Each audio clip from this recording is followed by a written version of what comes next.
बिस्मिल्लाहिर्रहमानिर्रहीम बोलते कालम के साथ मैं आमिर जहान। और ईरान ने एक और बड़ी तबाही मचाई है और ये शेख ईसा एयरबेस है जो कि बहरीन में वाक़ है। अमरीकी एयरबेस है जिस पर ईरानी बैलिस्टिक मिसाइलों ने तबाही मचाई। पासदारानी इनकलाब का ये दावा है और उन्होंने कहा कि उन्होंने P-8 जहाज़ को भी तबाह किया है। अब ये P-8 जहाज़ क्या है, ये भी बड़ा अहम है क्योंकि ये एक ऐसा जहाज़ है जो कि मेरी टाइम सिक्योरिटी और आबदोज़ों को तबाह करने के लिए मशहूर है। बोइंग कंपनी ने तैयार किया था और बोइंग की तर्ज पर ही ये तैयार था। यानी कि बड़ा जहाज़ है जो न सिर्फ जासूसी कर सकता है बल्कि आबदोज़ों को भी तबाह कर सकता है। यानी इसमें वो रडार सिस्टम्स मौजूद हैं जो कि तबाह करते हैं आबदोज़ों को, उनकी निशानदही करते हैं और उसके बाद उन पर मिसाइल दागते हैं। ये जहाज़ जो है ये बड़ा ही इंतहाई अहम असासा है जो तबाह किया गया है। कल खबर आई थी कि उर्दन में F-35 जहाज़ जो हैं उनको तबाह किया गया है। 3 के करीब तादाद बताई जा रही थी। तो अरबों डॉलर्स के तो वो जहाज़ थे, लेकिन ये सबसे कीमती जहाज़ था जिसको तबाह कर दिया गया। इस जासूस जहाज़ को छुपा के रखा गया था शेख ईसा एयरबेस पर। लेकिन ये सिर्फ एक नुकसान नहीं है जिसका दावा पासदारानी इनकलाब ने किया है। मल्टीपल जो है उन्होंने अहदाफ को निशाना बनाने का जो है ऐलान किया है और उन्होंने कहा है कि उन्होंने यहाँ पर मौजूद नेविगेशन सिस्टम सेंटर को भी उड़ा दिया है। यानी ये एक और ऐसा नुकसान है जो कि शायद आने वाले दिनों में अमेरिका को मज़ीद मुश्किलात का शिकार करे। ये नेविगेशन सिस्टम क्या है, ये जितने ड्रोन्स हैं जो उड़ते हैं हवा में, ये किसी एक नेविगेशन के ज़रिए ही काम करते हैं। इसके अलावा अमेरिका अपनी ड्रोन जो कश्तियाँ हैं वो भी लेके आया है, जो खुदकुश कश्तियाँ हैं जिनमें बारूद भरा जाता है और फिर उनको तेज़ रफ्तारी के साथ बंदरगाहों में मौजूद जहाज़ों पर या जंगी जहाज़ों पर या दुश्मन की समझे जाने वाले असासों पर टकरा दिया जाता है। इनकी तमाम की नेविगेशन जो है इसी शेख ईसा एयरबेस से की जा रही थी, जिसको उड़ा कर रख दिया। फिर बिजली के जनरेटर्स हैं जो बिजली बनाते थे, उनको भी तबाह किया गया है और इनको तबाह करने का मकसद ये है कि पानी के वो प्लांट्स जो इन जनरेटर की बदौलत जो हैं पानी फराहम कर रहे थे इस एयरबेस के रहायशी इलाकों में, वो मुनक़ता हो गया है। इसके अलावा पासदारानी इनकलाब के मुताबिक तो बहुत सारा जानी और नुकसान भी हुआ है और उसके अलावा ज़ख्मियों की तादाद भी कसीर तादाद है। जो दफातर और लॉजिस्टिक इमारतें हैं उनको भी नुकसान पहुँचाया है। और ये जो इंतज़ामी मामलात में मुआवनत फ़राहम करने वाली, अब यूँ समझे कि बहरीन में क्योंकि मैं हमेशा कहा करता हूँ कि बहरीन में शायद बहरीनी एक कोने में मौजूद हों, बाकी सारा के सारा अमरीका ही है। अब देख लें शेख ईसा एयरबेस में क्या-क्या चीज़ें छुपी हुई थी जिनको पासदारानी इनकलाब ने ताक कर निशाना बनाया है या दावा किया है उन्होंने कि उन्होंने इसको निशाना बनाया है। अभी तक बहरीन की तरफ से इस बारे में कोई तस्दीक और तरदीद नहीं आई है। हाँ, ये एक तस्दीक ज़रूर आई थी कि बहुत सारे ड्रोन्स और मिसाइल्स को उन्होंने इंटरसेप्ट किया है। बहुत सारों से मुराद ये है कि तमाम को नहीं किया, तो इसका मतलब है कुछ निशाने पे भी लगे होंगे।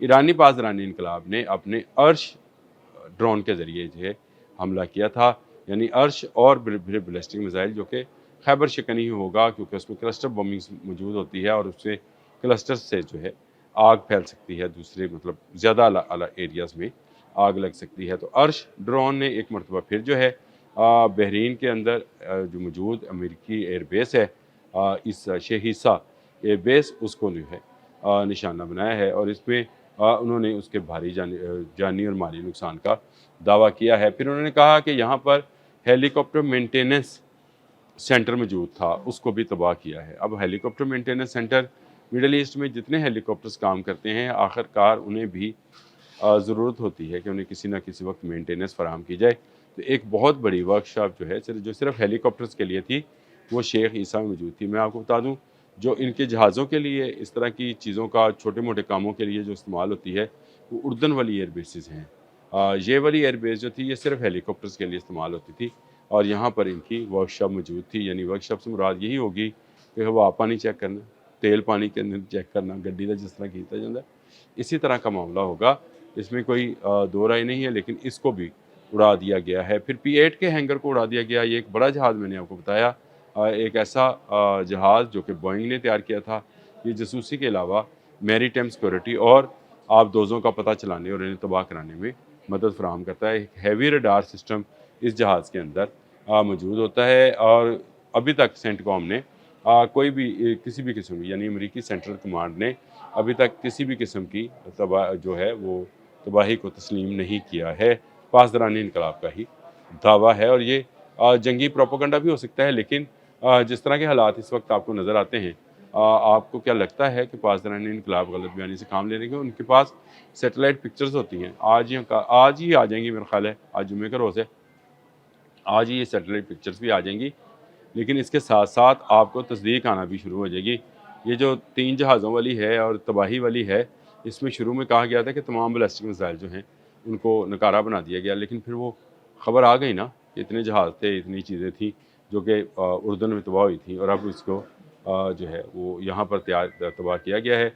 میں نے P-8 کے بارے میں آپ کو بتا دیا کہ اس کو آبدوزوں کا شکاری کہا جاتا ہے، بحری جہازوں میں یہ جو ہے کام بھی آتا ہے، اور اس میں جو ہے اس جہاز کے ذریعے جو ہے وہ بہت سارے ہارپون میزائل جو ہیں وہ اپنے ساتھ لے کر اڑتا ہے، اور ہارپون وہ ہے جو گہرے پانی میں جا کر نشانہ بناتا ہے۔ تو میں نے آپ سے کہا تھا کہ اس کو آبدوزوں کا شکاری جہاز کہا جاتا ہے۔ یہ اب تک پہلا جہاز ہے P-8، اول تو یہ ہیں ہی بہت کم مڈل ایسٹ کے اندر، کیونکہ آبدوزوں کی یہاں پر اس طرح سے ضرورت نہیں تھی، اس لیے یہ رکھے بھی نہیں گئے، لیکن یہ جو جہاز واحد جہاز تھا اس کو بھی اب تباہ کر دیا گیا ہے۔ تو میرا آنے والے دنوں میں آپ دیکھیں گے کہ P-8 کے مزید جہاز جو ہیں یہاں پر آئیں گے، کیونکہ غدیر نامی آبدوزیں جو ہیں وہ بہت تیزی کے ساتھ آپریٹ کر رہی ہیں آبِ حمص کے اندر، اور ان کی جو موومنٹ ہے وہ بتا رہی ہے کہ وہ کسی بڑی جنگ کے لیے تیاری کر رہے ہیں۔ تو اس کے لیے ان کو یہ P-8 چاہیے ہوگا۔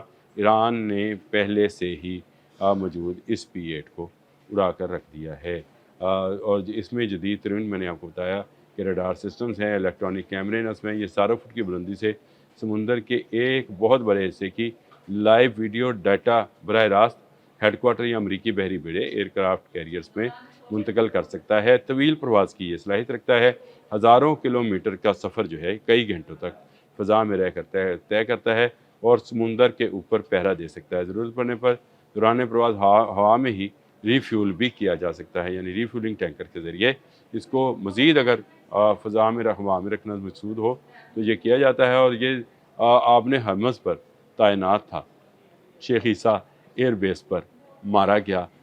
اس کی جو قیمت ہے وہ اگر آپ کہتے ہیں تو میں وہ بھی آپ کو پتہ کر دیتا ہوں، لیکن میرا خیال ہے قیمت سے زیادہ اس کی اہمیت جنگی نقطہ نظر سے دیکھی جائے تو ایران نے بہت حد تک اپنی آبدوزوں کو جو ہے محفوظ کیا ہے اس P-8 کی تباہی سے، جو ہارپون میزائل سے لیس ہوتا ہے۔ یہ جہاز جو ہے اس کی قیمت اگر اس طرح سے ڈٹرمن کرنا چاہیں تو شاید نہ ہو، کیونکہ ہر جہاز کی ایک اپنی قیمت ہے، اور اس کے بعد اس کے اوپر جو ہے اس کے اوپر جو لاگت اس کے میزائلز کی، اس کے الیکٹرانک وارفیئر کی وہ ہوتی ہے، پھر اس کے اوپر جو ہے اس کی ریڈار سسٹمز ہیں، پھر اور بہت ساری چیزیں اس میں انوالو ہوتی ہیں، اور یہ تقریباً $220 ملین یہ ڈیفنس واچ کی رپورٹ ہے، میں نے کہا میں آپ کو بتا دیتا ہوں جو انہوں نے بتائی ہے۔ یہ پاکستانی روپوں میں تقریباً 49 ارب سے 61 ارب روپے بنتی ہے، بڑی رقم ہے جی، یعنی 61 ارب روپے کا ایک جہاز ہے، تباہ و برباد کر دیا۔ میں یہ سمجھتا ہوں کہ یہ امریکہ کے ایک بڑے اثاثے کی تباہی بھی ہے۔ شیخ عیسیٰ ایئر بیس پر P-8 تباہ کیا جانا یہ بڑی کامیابی ہے پاسداران انقلاب کی، اور اگر یہ سچی ہے تو یہ واقعی میں بہت بڑی کامیابی ہے۔ اس کے یہ جہاز جو ہیں اس وقت دنیا کے جدید ترین آبدوز شکن جہاز ہیں، یعنی وہ جہاز جو کہ آبدوزوں کے شکاری کا اس کا نام، اس کا لقب ہی آبدوزوں کا شکاری ہے، خود شکار ہو گیا۔ اب تک کے لیے اتنا ہی، اللہ حافظ۔